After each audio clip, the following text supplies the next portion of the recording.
రెడీగా డీటెయిల్ చూస్తే బహ్రెయిన్ దేశానికి చెందిన ఉన్నతాధికారులతో కలిసి తుమ్మల మంత్రి నాగేశ్వరరావు కూకట్పల్లి లూలు మాల్లో పర్యటించారు. తెలంగాణ నుంచి వివిధ వ్యాపారాలు ఎగుమతులు దిగుమతులు విషయమైన బహ్రెయిన్ అధికారులతో మంత్రి కూడా నిర్వహించారు. ఇక ఇరు వర్గాల అధికారులు చర్చలు చేసేందుకు అధికారులకు మంత్రి నగర గుర్తింపైన చార్మినార్ ప్రతిమను బహుకరించారు. రాష్ట్రంలో పండించిన వ్యవసాయ ఉత్పత్తులు పండ్లు ఎగుమతులు దిగుమతుల విషయమై బహ్రెయిన్ దేశస్తులతో మంత్రి చర్చించారు. ఈ తెలంగాణ రాష్ట్రంలో ప్రభుత్వ సత్సంబంధాలు ఉన్నాయని తమ వ్యాపార కార్యకలాపాలు యథావిధిగా కొనసాగుతున్నట్లు ఆయన తెలిపారు. ఛాంబర్స్ ఆఫ్ కామర్స్ టీం మొత్తం డెలిగేషన్ వచ్చారు.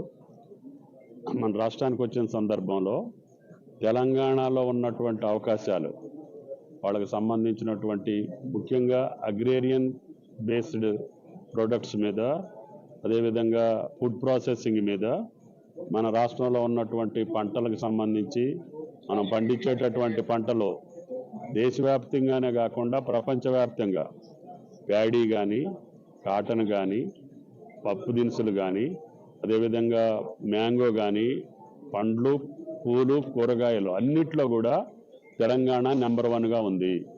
వీటిని ఎక్స్పోర్ట్ చేసే విధానంలో లేకపోతే ఫుడ్ ప్రాసెసింగ్ చేసే విధానంలో వాళ్ళ యొక్క సహకారాన్ని వాళ్ళు మనతోటి కొలాబరేట్ అయ్యి చేయాల్సినటువంటి పరిస్థితులు ఈరోజు మీట్లో అదేవిధంగా పౌల్ట్రీలో అన్నిట్లో కూడా we're in the number 1 in the country.